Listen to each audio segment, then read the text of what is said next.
이번 시간에는 사례관리의 운영체계, 이해와 구조에 대해서 한번 공부해보는 시간을 가져보도록 하겠습니다.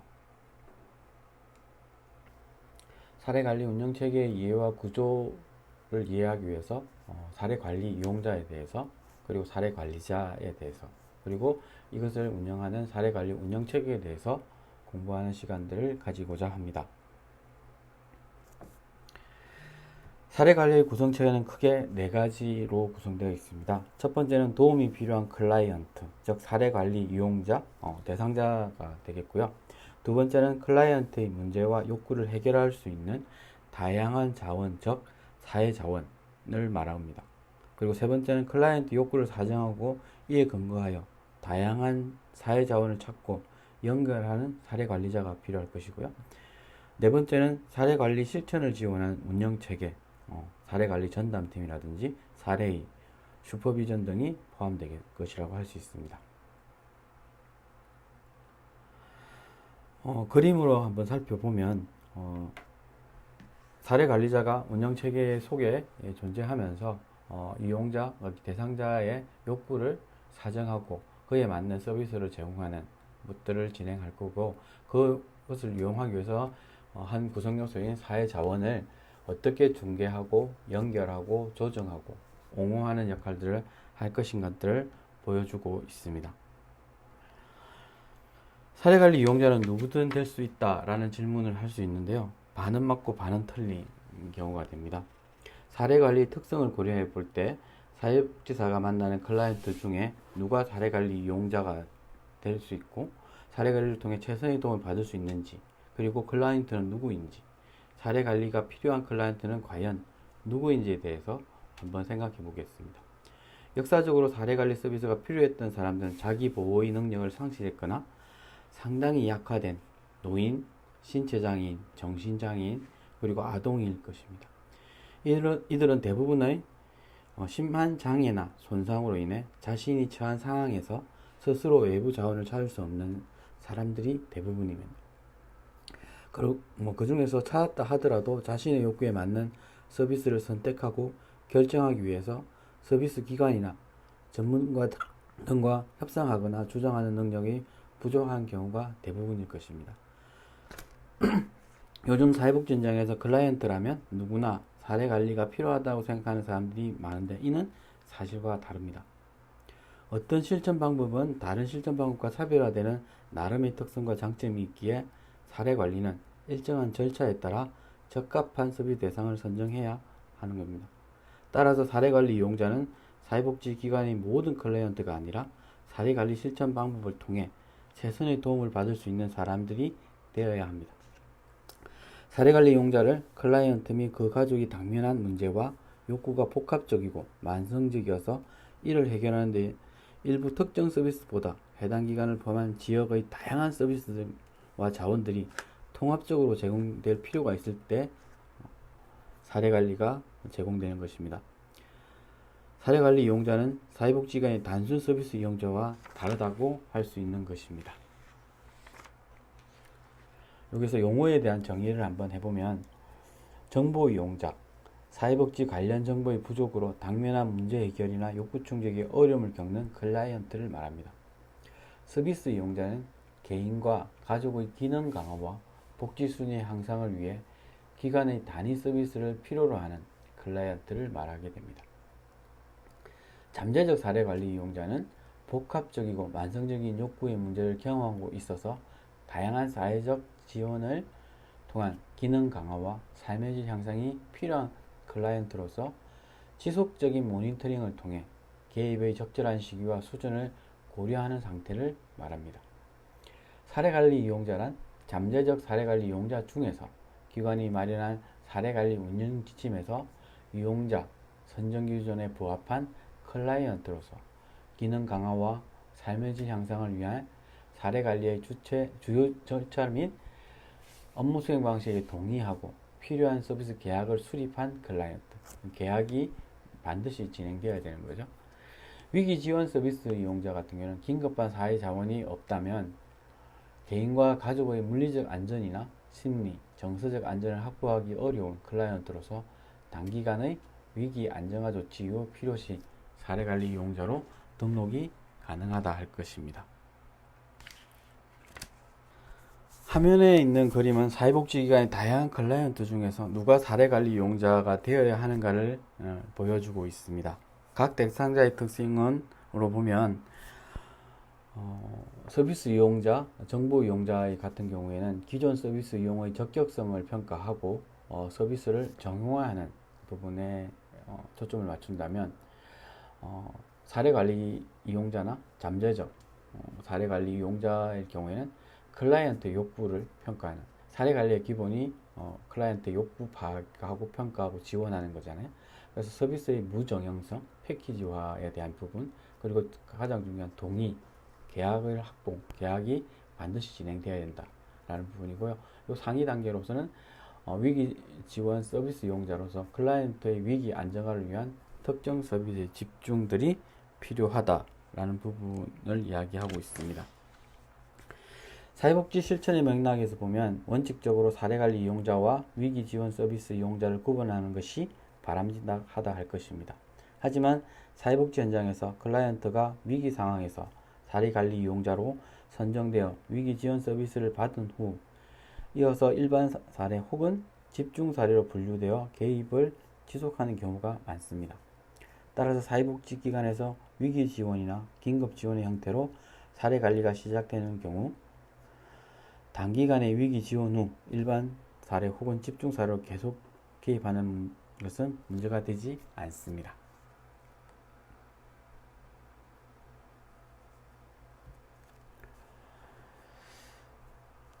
현재 민간 사회복지 현장과 공공영역에서 클라이언트 욕구 및 문제의 심각성 수준에 따라 사례관리 이용자를 세 가지로 분류하게 되는데요. 일반 사례관리 이용자, 집중 사례관리 이용자, 그리고 위기 사례관리 이용자로 구분할 수 있습니다. 이것은 조금 세분화가 들어가서 보면 일반 사례관리 이용자의 경우는 문제와 욕구의 심각성이 상대적으로 낮아 개별 기관에서 단순한 서비스 연계를 통해 지원이 가능한 클라이언트와 가족을 대상으로 하는데, 예를 들면 개입해야 하는 이용자의 욕구가 단순하고 명확한 경우, 그리고 단순한 서비스 연계로 이용자가 호소하는 어려움을 해결할 수 있는 경우, 이용자의 근로 의욕이 있고 문제에 대한 인식이 있어서 단기간 개입으로 자활이 가능한 경우가 이 경우에 해당될 것입니다. 두 번째로 집중 사례관리 이용자 같은 경우에는 복합적 문제를 가지고 있으며 문제와 욕구의 심각성이 높아 사례관리자의 집중적인 개입이 요구되며 다양한 자원과 서비스 연계를 통해 통합적 개입이 필요한 클라이언트와 그 가족을 말합니다.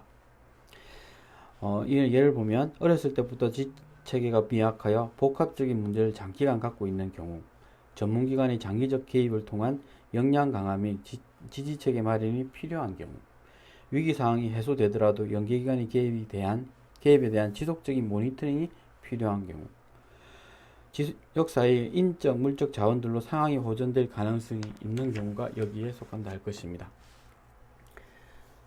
마지막으로 위기 사례관리 이용자입니다. 긴급도 여기에 포함되겠죠. 복합적인 문제와 욕구가 심각하고 긴급하여 일상생활 수행에 어려움이 있고 다양한 자원의 긴급한 개입이 요구되는 클라이언트와 그 가족이 대상이 됩니다. 예를 들면 만성적인 정신질환, 알코올, 지적장애로 자해, 타해 위험 요인이 있는 경우, 위기상황으로 기본적인 의식주 및 일상생활이 어려운 경우, 긴급한 문제에 개입하기 위해 개별기관보다는 전문기관 혹은 다른 기관과의 협력적 대응이 필요한 경우, 최근에는 여기에 이제 치매가 들어가기도 하고 언둔형 외톨이 또 여기에 포함되고 있는, 그래서 각 지자체마다 지자체의 상황에 맞게 조례가 제정돼서 지원한다든지 하는 부분들이 여기에 속한다 할 것 같습니다. 이어서 그러니까 사회 자원에 대한 부분을 살펴보겠습니다. 인간은 누구나 자신의 생활 과업을 원만하게 수행하고 사회생활에 필요한 욕구를 충족시키기 위해 여러 수준의 지원 체계가 필요하게 됩니다. 이러한 지원 체계는 인간의 삶에서 중요한 사회 자원이 됩니다. 이런 의미에서 자원이란 인간의 다양한 생활상의 욕구 충족과 문제 해결을 목적으로 활용되는 각종의 제도, 시설, 기관, 단체, 프로그램 및 사람들의 지식, 기술, 정보 등을 포함하는 인적, 물적, 제요소를 총칭한다 할 것입니다. 사례 관리를 나타내는 두 가지 키워드는 욕구와 자원입니다. 욕구는 클라이언트의 것이며 사례 관리자에 의해 적절한 자원과 연결됩니다. 앞서 사례 관리 이용자에게 대해 살펴봤는데 이들의 복합적이고 만성적인 욕구가 사례 관리 전제 조건이 된다 할 것입니다. 클라이언트 스스로 해소하기 힘든 다양한 생활상의 욕구를 채워주는 것이 사회 자원이라 할 것입니다. 사례 관리의 성공 여부는 적절한 자원 연결과 밀접한 관련이 있기에 자원 연계는 어떠한 기관 내에서 이루어지는 활동이 아니라 해당 기관을 벗어나 지역으로 경계를 넓히는 활동이며 소위 기관을 담장을 넘어가는 활동이라 할 것입니다. 예전에는 이런 부분에 있어서 그렇게 기관장 입장에서는 별로 좋아하지 않았던 부분, 복지관은 그걸 해야 되는 기관이기 때문에 다르겠지만 개별 시설이나 기관들 같은 경우에는 담장을 넘어가서 한다는 부분에 있어서는 한계 조금 제한적인 부분이 있었다라는 부분인데 이것이 어떻게 보면 우리 기관만으로 이 문제를 해결할 수 없다라는 부분의 인식이 함께 하고 있기 때문에 담장을 넘어가서 지역사회에서 함께 풀어가는 최근에 이제 이런 활동들이 조금 많아지고 있는데요. 김해도 예를 들면 다문화 청소년, 이주 배경 청소년에 관련된 지원이라든지 언둔형 외톨이에 대한 지원, 치매, 그리고 노인복지에 관련돼 있어서 커뮤니티 케어 이런 것들이 지역사회로 나와서 진행되는 돌봄도 마찬가지겠죠. 아동에 대한 돌봄도 이 부분이 한 기관으로서 이 부분을 해결하는 것이 한계가 존재한다라는 부분을 인식하고 있다라고 볼 수 있을 것 같습니다. 사례 관리에 필요한 자원에는 어떤 것이 있는지 알아보면 자원이 크게 공식적 자원과 비공식적 자원으로 나눈다 할 수 있습니다. 공식적 자원은 공식적인 조직을 통해 제공될 수 있는 자원으로 국가기관, 공공법인, 민간기관이나 시설, 사회단체, 공식협의회, 회원조직 등이 보유하고 있는 것들을 말한다 할 것입니다. 이러한 공식 자원은 특수한 욕구를 가진 클라이언트를 대상으로 서비스를 제공하는 경우가 많으므로 사례 관리자는 이러한 지원 체계가 제공하는 서비스를 확인하고 목록화하여 활용도를 높여야 한다라고 할 것입니다. 또한 관련 규정이나 지침의 변화를 민감하게 파악하여 가장 최근의 정보를 소유하고 있어야 합니다. 제가 소속되어 있는 부회장으로 활동하고 있는 사회복지협의회, 그러니까 김해시 사회복지협의회에서도 좋은 친구들이라는 프로젝트를 운영하고 있습니다. 중앙의 지원을 받아서 하는 부분이지만 그러니까 긴급하게 그렇다고 해서 큰 금액은 아니지만 한 50만 원 정도의 금액이 필요한 분들한테 나누는 작업들을 지역사회 다양한 분들이 모여서 고민하고 지원을 결정하는 이런 활동들도 여기에 속한다 할 것입니다. 좀 더 구체적으로 한번 살펴보면 국가기관이라 하는 것은 시군구 안에 소속되어 있는 사회복지 공무원, 보건의료 서비스를 제공하는 공립병원, 보건소, 광역 및 기초정신건강복지센터, 그리고 국가에서 시행하고 있는 각종 제도, 국민기초생활지원이라든지 장애인활동 지원 이런 것들 정부 차원에서 진행되고 있는. 그래서 저희 이제 김해대학에서 이제 하이브도 진행되고 있지만 보건복지부 사업으로 초등돌봄 바우처를 지원하는 이런 사업들도 지원을 받아서 하고 있습니다. 두 번째, 공공법인입니다.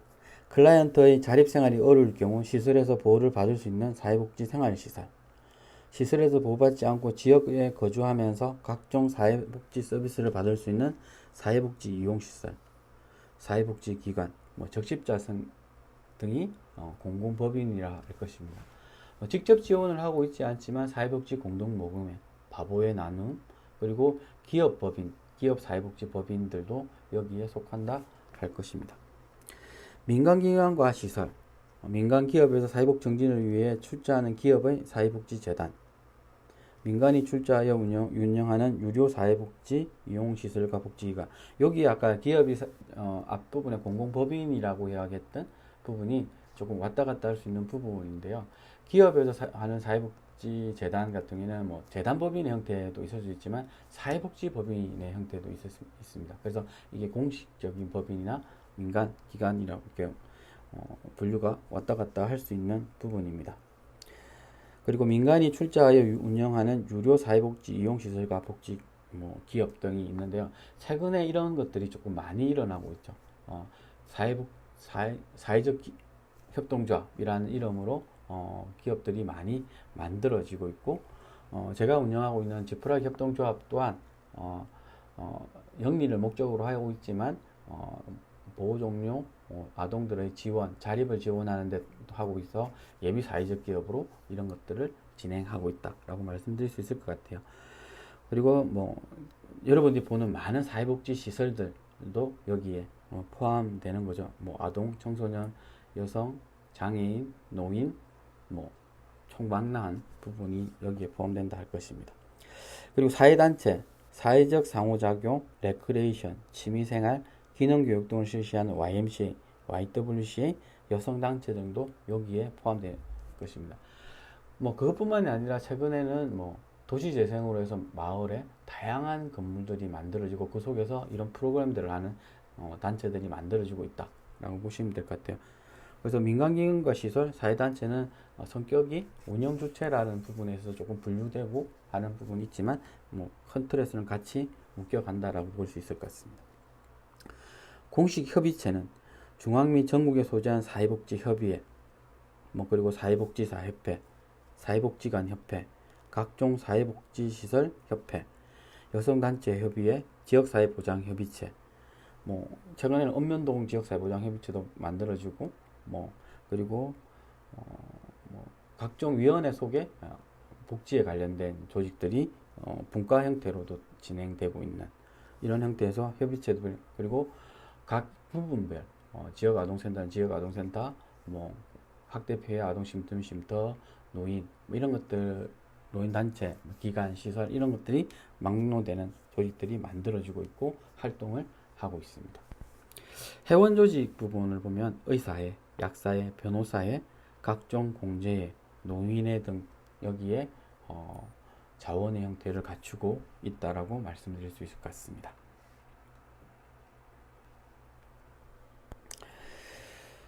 반면에 비공식적 자원을 보면 가족, 친척, 동료, 이웃, 자원봉사자 등에 의해 제공되는 것을 말합니다.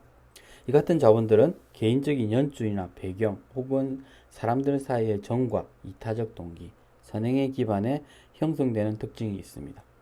클라이언트는 생활상의 위기나 어려움이 닥칠 때 공식적인 자원보다는 가까운 주변의 도움을 먼저 청하는 경향이 있습니다. 그 이후로는 그의 삶을 가까이서 지켜봐주고 존재 그 자체로 위로가 되고, 비록 지금은 도움을 요청하는 처지에 있지만 언젠가는 자신도 그들에게 도움이 될 것이라는 상호 부조가 가능하기 때문입니다. 우리나라의 전통적인 지원 형태도 두레, 개 이런 것도 여기에 포함된다 할 것이고요. 그리고 출향하셨던, 그리고 성공을 하셨거나 조금 여유가 있으신 분들이 고향에 후원하는 이런 분들도 여기에 어떻게 보면 포함된다 할 것이고요. 제가 아는 직접적으로 아는 분은 아닌데 지금 이제 출가하셔서 서울에서 그러니까 종교 활동을 하고 계시는 분인데 시시때때로 본인이 가능하다면 차를 몰고 고무품을 가져와서 고향에 있는 것들을 풀어내시는 분들이 계시고, 꼭 그렇지 않더라도 동네에 있으면서도 언제나 필요할 때도 도움을 주시는, 저희 법인에서 운영하는 학대 피해 아동 쉼터도 얼마 전에 한 아이가 조금 욱해서 뭘 던져서 TV가 고장난 상황이 있었어요. 그랬을 때 안타까운 마음에, 아이들이 뭘 할 게 없어요, 방학인데. 그래서 안타까운 마음에 SNS 글을 남겼더니 후원을 하시겠다, 우리 집에 안 쓰는 TV가 있다 라는 부분도 여기에 포함되는 부분이겠죠. 그런 부분들을 한번 여러분들도 챙겨보는 부분이 필요할 것 같습니다.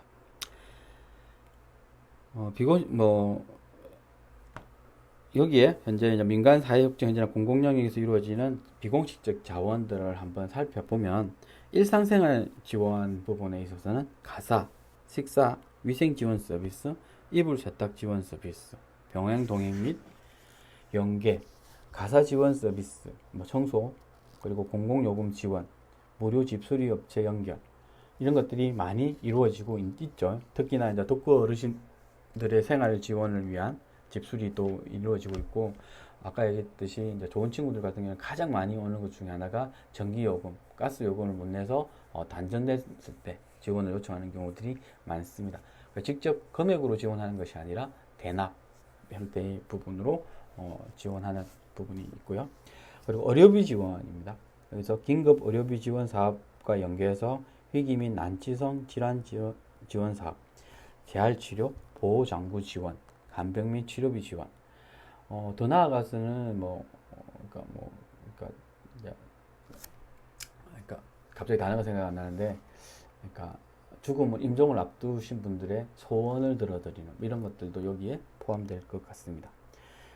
경제적 지원 같은 경우에는 생계비, 주거비, 결연 후원금을 지원한다든지 어린이 재단 교육비 지원들, 그리고 저희가 운영하는 청소년 센터에는 꿈 지원금이라고 해서 매달 10만 원씩 지원하고 있고, 다양한 꿈을 지원하는 프로젝트 또 지원하는 사업들을 연계하기도 합니다.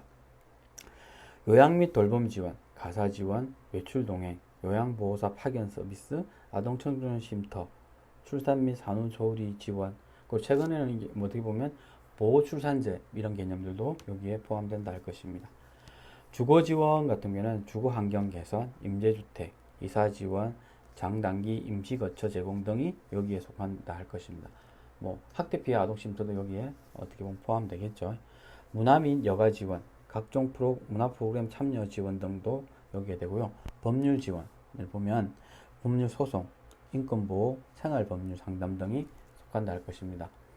법률 구조공단이 있을 수도 있고요. 법률 홈닥터 이런 개념들도 최근에 해서 지원하는 서비스 중에 하나라고 말씀드릴 수 있을 것 같습니다. 그리고 일자리 지원 같은 경우는 최근에 많이 화두가 되고 있는 부분 중에 하나죠. 노인 일자리, 시니어 클럽이라는 부분, 적성 검사, 직업 교육, 자활 지원, 취업 알선 등이 여기에 속하는 부분이고요. 그리고 보육 및 교육 지원, 유아 보육, 방과 후 돌봄, 특수 교육, 아동 보호, 방임 경우 학대, 그리고 중퇴자 지원. 여기에는 언둔형 외톨이도 들어갈 수 있는 거고, 학교 밖 청소년들도 될 거고, 이렇게 하면서 2차적인 이제 어려움에 대한 부분을 지원함으로 해서 그 부분이 안전망 형태의 역할을 하도록 하는 겁니다. 심리 정서적 지원, 정신질환과 각종 중독 상담, 위기 상담, 정신건강 및 폭력 피해자 상담 등을 여기에 속한다 할 것이고요. 실천 현장에서 사례 관리자가 사례 자원을 중요하게 생각하는 이유, 크게 두 가지로 이야기 드릴 수 있는데요. 첫 번째는 사례 관리 이용자의 욕구가 복합적이고 만성적이기 때문에, 따라서 이러한 욕구를 지속적이고 포괄적으로 충족시키기 위해서는 특정 기간을 넘어 지역의 다양한 자원들을 활용하여 것이 불가피하고, 이를 위해서는 컨트롤 타워 역할을 하는 기능, 그리고 성호, 정보 교류와 공유, 여기에는 이제 정보 보호에 대한 부분도 포함이 되겠죠. 두 번째는 사례관리 이용자들이 자원에 대한 인식이 부족하기 때문입니다. 클라이언트는 여러가지 육체적, 정신적 한계로 인해 자신에게 필요한 자원을 스스로 찾기 어렵습니다. 자원에 접근하려고 해도 구체적인 정보가 없거나 이용 방법을 몰라 쉽게 포기하거나 체념해버리는 경우가 많습니다. 따라서 이들은 지역사회의 다양한 자원에 접근하고 필요한 자원을 얻을 수 있도록 도와준, 투명하게 정보가 공유되고 그 정보를 찾아낼 수 있는 부분들이 지금 우리가 해야 되는 역할 중에 하나가 아닐까 생각됩니다. 세 번째는 사례 관리자입니다. 사례 관리자는 사례 관리 이용자를 전문적으로 도와주는 실천가라고 할 수 있습니다. 사례관리자는 사례관리 구성체계에서 가장 핵심적인 요소입니다. 이 수업을 듣는 여러분들이 라고 할 수 있겠죠. 사례관리자가 소속되어 있는 기관을 사례관리 수행기관이라고 하고, 클라이언트를 도울 때 기관이 정한 사례관리 지침과 절차에 따라서 사례관리 실천이 이루어진다 할 것입니다. 사례관리자는 자신의 역할을 효과적으로 수행하기 위해 사례관리자에 대한 지식과 기술을 충분히 터득하고 숙련해야 됩니다. 그러니까 끊임없이 훈련하고 공부하고 해야 되는 거죠. 사례관리는 누구나 쉽게 할 수 있는 것이 아닙니다. 그러니까 많은 훈련과 노력 그리고 경험이 필요하게 되겠죠. 실천가의 위치에서 책임을 다해 도우려는 진지한 태도가 필요합니다. 사회복지 실천과 마찬가지로 사회관리 실천도 열심히 배우고 익힌 만큼 현장에서 좋은 성과를 낼 수 있을 것입니다. 사회복지 사례관리자가 소유한 전문성의 원천을 살펴보면 역사적으로 사례관리는 여러 전문직이 공유한 실천 방법이지만 사회복지 사례관리에는 사회복지 전문직의 특성이 반영되어 있다고 할 수 있습니다. 아래 보이는 그림을 간단하게 설명해 보면 사회복지 기본 철학과 같이 사회복지의 전문 지식과 기술을 익힌 후에 사례가의 고유한 특성과 절차를 학습하는 것이 필요하게 되고 실제 현장에서 전문 사회복지사 수행하는 사례관리 실천이라 할 수 있을 것입니다. 사회복지 사례관리자는 대학에서 사회복지를 전공한 후 사회복지사 자격증을 취득하고 사례관리에 대한 일정한 교육과 훈련을 거쳐 현장에 일하는 사회복지사를 말할 것입니다. 미국의 경우 사례관리자는 미국 사회복지사협회가 권고하는 사회복지사 자격증을 소지자로서 일정한 훈련을 거쳐 사례관리사 자격증을 신청할 수 있다고 합니다. 자격증을 신청하기 위해서는 사례관리 기간에 3년의 실천 경험, 한 약 4,500시간 정도를 이수해야 하고 이 기간 동안 반드시 유급 전일제 슈퍼바이저의 슈퍼비전을 받아야 한다고 합니다. 자격증을 신청하는 1차적 업무가 사례관리여서 현직에서 5년 이하의 사례관리 경력자여야 한다고 합니다. 즉, 현장에서 사례관리 업무를 하면서 일정한 조건을 충족했을 때 공인된 사례관리자 자격증을 부여하게 되고 또한 미국 사회복지협회에서는 앞서 설명과 같이 전문 사회복지 사례관리를 위한 표준 원리, 개념이라든지 목적, 과업과 기능, 그리고 실전 지침들을 제시하고 있고 이를 통해서 사례관리의 전문성을 강화하고자 하고 있습니다. 그럼 우리나라는 어떨까요? 우리나라의 경우 현재 한국사회복지사협회 차원에서 사례관리자 자격 요건을 제시하고 있지는 않습니다. 그러나 거의 모든 현장에서 사회복지사 1급이나 2급을 소지한 사회복지사들이 사례관리 업무를 수행하고 있습니다. 또한 사례관리학회가 주축이 되어 사례관리 슈퍼바이저 양성과정을 운영해 왔으며 사회복지관 등을 비롯한 대부분의 이용시설과 생활시설에 사례관리 전담부서 아니면 담당부서가 마련되어 있습니다. 우리나라 한국사회복지사협회나 한국사회복지교육협의회에서 사회복지 사례관리자 자격요건과 상위 자격증을 고려할 필요가 있다고 제안은 하고 있습니다. 한편 공공영역의 경우 모든 시군구에 희망복지지원단이 설치되어 있으며 통합사례관리를 수행하는 인력으로 통합사례관리사를 기간제로 채용하고 있습니다. 이 또한도 기간제가 아닌 정규직으로 전환될 필요가 있겠죠.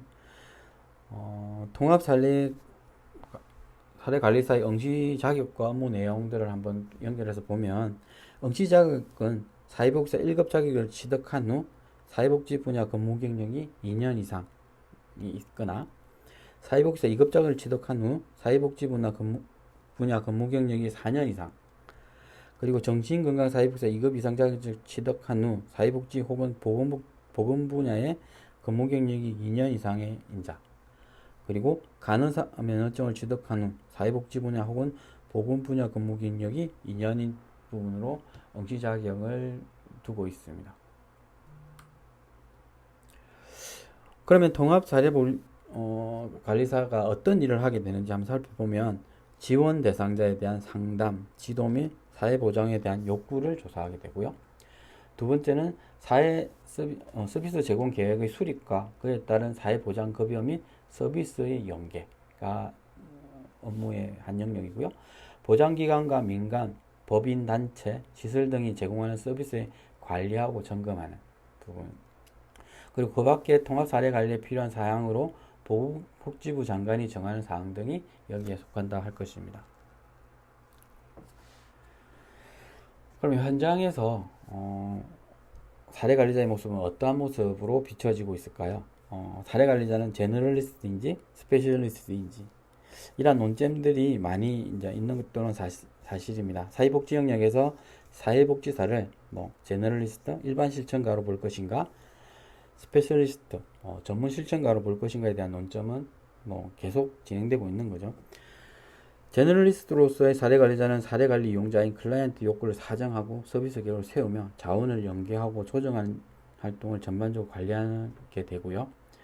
그가 개입하는 이용자 유형도 다양하고 관여하는 일도 상당히 많습니다. 반면에 스페셜리스트에서는 사례관리자가 한정된 대상을 도우는데 높은 전문성이 기초하여 욕구 사정과 상담 및 치료 등을 통해 직접 문제 해결 활동에 집중적으로 관여하는 역할을 하게 됩니다.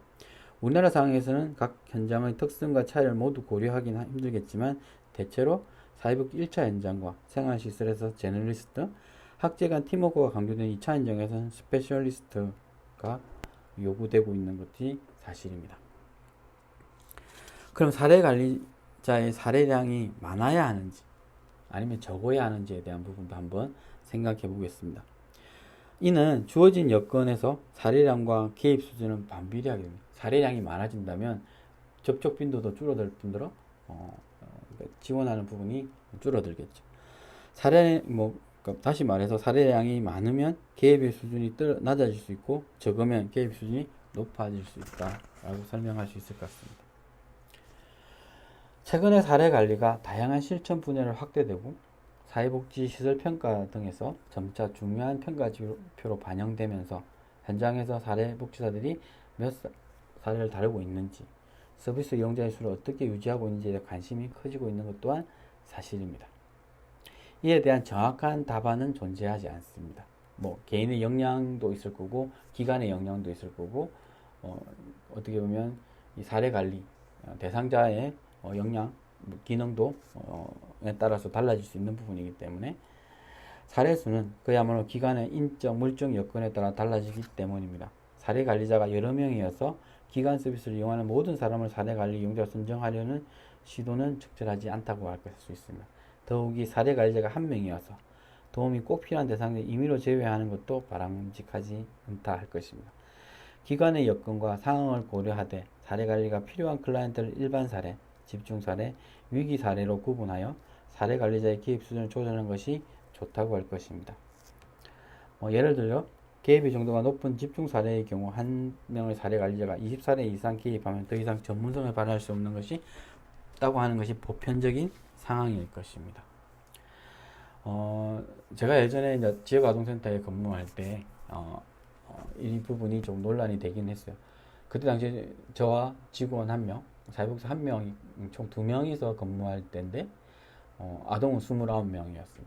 이럴 때 사례 관리만 할 수 있는 부분이 아니었기 때문에 평가 지표에 제일 처음에 사례 관리라는 것들이 올라왔었고 이런 부분에 있어서 이제 좀 현장의 저항들도 좀 많아서 한 단계 조금 늦춰졌다 하기 표현은 좀 그런데 이제 아동 관리라는 이름으로 조금 변형시켜서 아동의 욕구나 이런 것들을 해결하기 위한 고민들을 했던 부분들이 있었던 것 같습니다. 하지만 그게 낮은 수준의 사례 관리라고 한다 하더라도 그거에 대한 고민들을 끝없이 이루어왔던 건 사실이고요. 그러니까 어떻게 보면 기관 내에서 그런 전문 인력이 있다면 아이들이 좀 더 건강하게 성장할 수 있는데 도움이 되지 않을까라는 생각을 하게 됩니다. 이어서 사례를 한번 읽어 드릴 건데요. 한번 보시면 나를 쓰다듬어 주시는 우리 할머니라는 제목의 글입니다. 사례인데요. 많은 고민 끝에 동네 사회복지사들과 의논하고자 통합사례회의에 민수의 사례를 앞에 했던 사례입니다. 내놓게 되었고 민수 사례는 정말 에너지를 많이 투입했음에도 너무 어려워서 민수가 잘 크려면 할머니가 도와주셔야 하는데 할머니는 연세도 많으시고 민수 아빠도 간병해야 하고 여러가지 힘들어 하시는 게 이해가 되니까 아버지 의료비는 병원 사회복지사와 함께 한 번 더 의논해 보는 게 좋은 것 같아요. 할머니가 민수를 데리고 복지관에 왔다 갔다 하실 정도 힘이 있으시네요. 강점으로 볼 수 있지 않을까요? 동료 사례 관리자들은 민수 아버지 의료비를 지원받을 수 있는 자원에 대한 정보도 주고 자신의 사례 경험을 바탕으로 새로운 관점도 제시해 주었습니다. 할머니가 어려운 상황 속에서 지금까지 민수를 양육하고 계신 것은 대단한 것 같아. 사례 관리자가 할머니의 마음을 읽고 지지해 드리는 역할을 하면 좋겠다. 통합사례회의에서 동료 피드백이 나에게로 흡수되었다. 민수가 조금씩 긍정적으로 변해가는 모습에 무척 기뻐서 약간 가장스럽게 보일 만큼 칭찬해줬다. 민수는 뿌듯하다는 얼굴로 감사합니다 라고 말하며 배시시 웃었다. 민수는 꾸준히 상담을 받고 멘토링 활동을 하며 조금씩 안정을 찾아가고 있다. 여러분들도 이런 비슷한 사례들이 떠오르지 않으신가요? 첫 사례일 수도 있고 아니면 최근에 나를 가장 힘들게 했던 사례일 수도 있을 것 같습니다. 이 모든 것들이 다 여러분들의 경험으로 이후에 사례 관리를 하실 때 많은 도움을 줄 거라고 생각을 하고요. 그때그때 느꼈던 감정들, 생각들 이런 것들을 기록으로 좀 정리해 놓으시는 것들이 어떨까. 그래서 그때그때라도 정리해 놓으시면 내가 힘들 때나 아니면 또 다른 힘을 얻고자 할 때 그거를 보면서 도움을 받을 수 있지 않을까 생각을 해봅니다.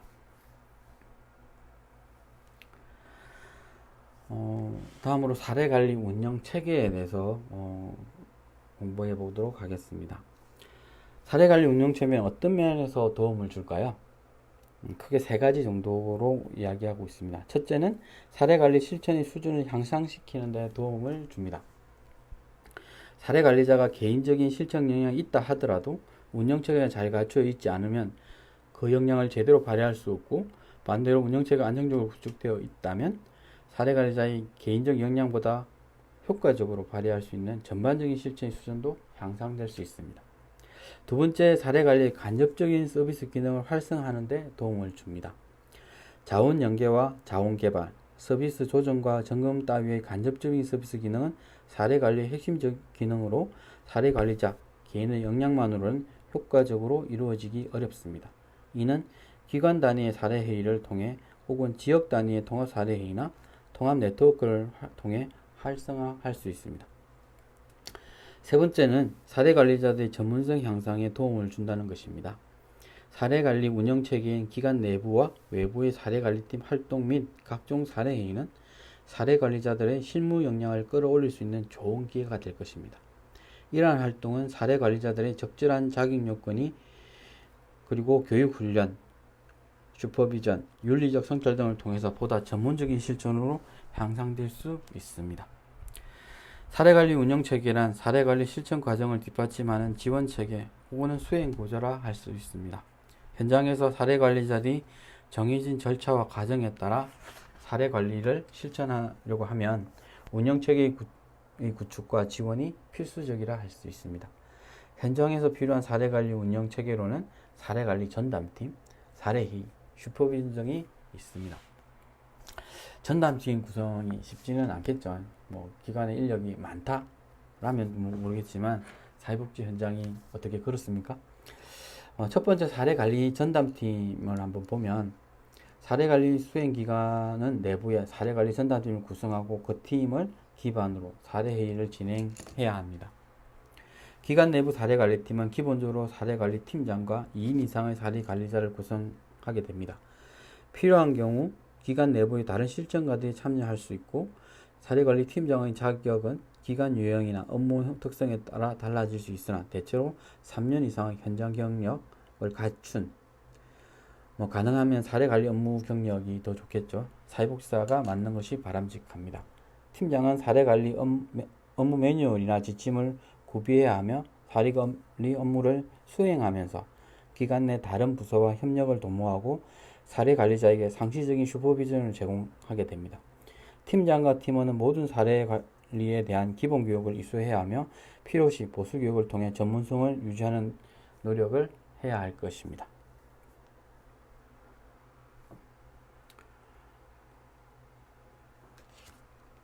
그리고 사례관리, 사회복지기관이나 시설의 사례관리 전담팀의 역할에 대해서 한번 보면, 크게 6가지 정도가 되는데요. 사례관리 이용자를 선정하고 사정하며, 사정 결과에 따라 개별화된 서비스를 계획하고, 이를 실행하며, 필요시 조정, 점검, 평가하는 사리 전 과정을 담당하게 됩니다. 두 번째, 지역사회 자원을 발굴, 연계하며 이를 위해 자원 목록표를 작성하고 활용하게 됩니다. 목록표 작성만으로 끝나면 이것을 지속적으로 관리하고 연결하는, 그리고 이런 것들이 필요하겠죠. 세 번째, 사례관리 수행을 위해 정기, 비정기의 사례회의를 실시하고 슈퍼비전을 받게 됩니다. 네 번째는 기관 혹은 지역에서 사례관리 실전 사례를 발표하고 사례집을 발간합니다. 이게 이제 공유 이런 역할들을 하게 되는 거죠. 지역 단위의 통합 사례 회의를 마치고 서비스 연계를 위해 협력하게 됩니다. 그리고 6번째, 필요시 통합 사례 관리 지원단의 지원을 받아 교육 훈련을 받기도 하게 됩니다. 짧은 시간에 강의를 준비하다 보니까 목도 많이 따갑네요. 여러분들은 이제 듣는다고 많이 힘들 것 같은데 조금 더 힘내고 남은 시간 준비해서 여러분이 각자의 사례 관리에 도움이 되었으면 좋겠습니다. 사례관리 전담팀 구성과 기능. 구성은 사례관리팀장 1인, 사례관리자 2인 이상. 팀장과 팀원 모두 관련 교육을 이수해야 되고, 사례관리 업무 매뉴얼이나 업무 지침을 구비해야 되며, 팀장, 팀원들의 업무 부장이 이루어져야 된다. 역할로서는 사례관리 전반의 실천 과정을 수행하고, 사례관리, 지원 목록표 작성과 활용, 자원 목록표죠. 사례회의 및 슈퍼비전 체계를 운영해서 자문위원이든 이런 형태의 부분을 해서 그 다양한 사례들에 맞는 슈퍼비전들이 제시받아야 되는 부분이 있는 거고요. 사례 발표 및 우수 사례집 발간, 지역 단위 통합 사례에 참여해야 되고 필요시 통합 사례 지원단의 지원을 받을 수 있다 라는 부분, 앞에서 언급했던 내용들 한번 표로 정리되어 해봤습니다. 두 번째는 사례회의입니다. 기관 내부 사례회의라고 이야기하는 부분에서 먼저 보면, 사례관리 운영체계로서 사례관리 전담팀에서 개최하는 회의가 사례회의입니다. 사례회의에서 사례관리 전반에 관한 사항을 다루게 되고, 사례에 대한 초기 면접과 이용자에 대한 판정 여부, 사정 결과에 따른 개입 유형, 일반인지 집중인지 위기 또는 긴급 사례인지를 결정하게 되고, 서비스 계획을 수립하고 실행 과정을 점검하고 재사정하고 평가 및 종결 등을 언론하는 결정하게 되는 회의입니다. 그런 면에서 사례회의는 사례관리 전 과정에 대해 협의하고 조정하는 자리라 할 수 있습니다. 사례관리자는 정기, 비정기 사례를 통해 자신의 역량을 강화하고 이용자를 위한 최적의 서비스를 준비하고 제공할 수 있어야 할 것입니다. 사례의 주요 기능에 대해서 한번 살펴보면, 클라이언트와 가족, 그리고 그를 둘러싼 환경에 대한 자료 수집의 결과를 검토하는 자리가 될 것이고요. 클라이언트의 문제와 욕구, 강점, 장애물, 장원에 대한 사정과 재사정의 역할을 하고, 클라이언트에 대한 개입 방안을 협의하는 자리가 될 것입니다. 그리고 개별화된 서비스 계획의 수립 및 검토, 그리고 클라이언트에 대한 개입 상황 및 변화 과정을 점검하는 자리가 되고요. 그리고 클라이언트에 대한 평가와 종결 여부를 결정하는 중요한 역할을 하게 될 것입니다. 그리고 사례 관리와 관련된 행정적 사항, 기록, 평가, 사례 수용 등을 점검하는 역할을 하게 됩니다. 사례회의는 사례관리 전 과정에 원활하게 이루어지도록 사례관리자를 지원하는 자리가 될 것이고요. 사례회의에서 행정적인 점검이나 개입 중 실패한 부분을 지나치게 강조하다 보면 사례관리자의 동기와 의욕이 저하될 수 있게 됩니다. 이러한 분위기는 사례관리 팀원들 사이에 불신을 갖게 되고 팀워크를 방해할 수 있습니다. 따라서 사례회의는 사례관리자의 활동을 지지하고 클라이언트의 긍정적 변화를 끌어내는 데 도움이 되는 의견을 제시하는, 그리고 이 방안을 함께 모색하는 자리가 되는, 질책의 자리가 되는 것이 아니라 이것을 어떻게 잘할 수 있을까에 대한 부분을 찾아내는 부분으로 이루어지는 것이 좋을 것이다 라고 할 수 있을 것 같고요. 그리고 사례회의 운영 지침을 한번 살펴보면, 사례회의는 사례관리팀장이 주도하게 되고요. 회의는 가능한 한 주 1회 이상, 1회 3시간 이내로 내 기준을 적용해서 최소 월 2회 이상 정기적으로 실시하는 것을 권장합니다. 회의를 효과적으로 진행하기 위해 사전에 사례에 관한 정보를 공유하는 것이 좋습니다. 사례 관리자는 사례에 대해 보고하고 필요한 사항을 함께 점검하고 논의하며 팀장의 슈퍼비전을 받도록 합니다. 회의 결과는 기록하여 보관하여야 합니다. 기록이 그만큼 중요하다 할 수 있는 거죠. 이런 부분들을 볼 거고요. 이어서 이제 강점 관점을 적용한 사례에 대한 이야기들을 한번 해볼까 합니다. 강점 관점에 기초한 사례에서는 이용자가 그동안 잘해왔던 부분에 초점을 두고 그의 강점을 강화하는 방안을 논의하게 될 겁니다. 사례 관리자는 자신의 노력을 통해 이용자를 더 잘 돕기는 방안에 있는지 함께 의견을 나누게 되는 자리가 될 것입니다. 강점 관점 사례에 의해서는 다음 사항에 초점을 두고 질문을 하게 되는데요. 첫 번째는 사례 관리자가 사례 회의를 통해 도움을 받기 원하는 것이 무엇인지, 두 번째, 이용자의 강점은 무엇인지, 세 번째, 사례 관리자가 지금까지 해온 것 중에서 이용자에게 도움이 된 것은 무엇인지, 넷째, 다음에 이와 같은 이용자를 만나면 지금까지 해왔던 것과 어떤 점을 다르게 하고 싶은지, 그리고 다섯 번째, 이용자를 돕기 위해 사례관리 전담팀에서 결정한 것은 무엇이 있는지를 보게 되는데, 화면에서 보이는 사례를 보면 아버지는 신체장애와 음주 문제가 있고 아내를 구타한다. 어머니는 이미 아이들을 데리고 2, 3회 정도 가정폭력 쉼터로 갔다 왔다.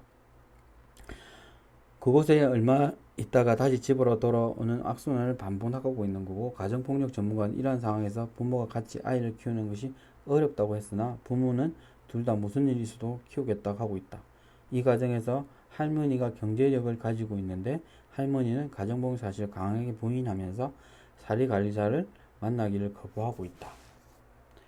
그럼 이런 부분에 있어서 사례회의 때 어떤 질문들을 하게 될까요?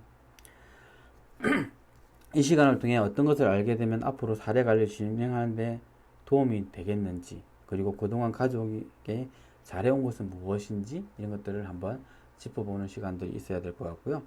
가족에게 물어보면 선생님이 어떻게 한 것이 도움이 되는지 이야기할까? 그리고 가족 상황이 쉽지 않은데도 이 부모는 어떻게 아이들을 꼭 자신들이 키우겠다고 이야기할 수 있나? 그분들의 입장에서 한번 생각해 보는 것들이 필요하겠죠. 부인한테 물어보면 남편의 폭력이 계속되도록 다시 집으로 돌아가는 이유는 뭐라고 생각할까? 최근에는 이런 분들이 계실까 싶긴 하죠. 아이들에게 물어보면 어떻게 지내고 싶다고 할까? 앞으로 이용자를 만나서 이걸 해보면 도움이 되겠다고 생각하는 건 어떤 것이 있나? 이런 것들에 대한 질문을 하면서 해답을 찾아가는 부분이어야 되는 거죠. 그래서 그런 것들까지 한번 챙겨볼 수 있지 않을까 생각을 하는 거고요. 시간이 조금 남아서 조금 더 나가보면 지역 단위의 통합사례회의 부분입니다. 통합사례회의는 지역을 기반으로 조직된 통합사례관리팀에서 실시하는 사례회의를 말하고, 통합사례회의는 사례관리 수행기관의 사례관리팀, 지역사회 전문가, 전문 슈퍼바이저 등이 참여하게 됩니다. 통합사례회는 주로 긴급사례나 집중사례를 의논하며 현장 상황을 고려해 융통성 있게 운영되는 것이 운영되게 됩니다. 지역 통합사례 운영 지침을 한번 보면 통합사례회의는 사례관리 수행기관의 사례관리팀장이 주관을 하게 되고요. 월 1회 이상, 1회 3시간 이내에 실시하는 것을 원칙으로 하게 됩니다. 안정적인 회의 진행을 위해 통합사례회의의 요일과 시간을 가능한 고정시키는, 그러니까 잊지 않고 올 수 있는 구조를 만들어내는 거죠. 통합사례에 다룰 사례와 안건은 사전에 준비하는 것이 필요하다. 그리고 회의 진행은 사례관리자가 사례를 보고하고 이용자의 문제와 욕구에 대한 사정, 서비스 계획 및 자원 연계, 서비스 조정 등을 함께 논의한 후 전문 슈퍼바이저의 슈퍼비전을 받는 것을 권장하고 있습니다. 그러니까 이번 조금 더 나가려고 하니까 시간이 이제 어중간해서요. 다음 시간에 연결해서 지역 단위 통합 사례 회의 부분은 연결해서 좀 더 구체적으로 또 짚어볼 거고요. 왜 3시간 이내라고 진행을 할까라는 부분. 그러니까 그 사례를 통해서 많은 것을 의논하는 것도 중요하지만 그러니까 사례들이 있고 하는 사례 관리자 역할들이 뭐 적은 게 아니잖아요.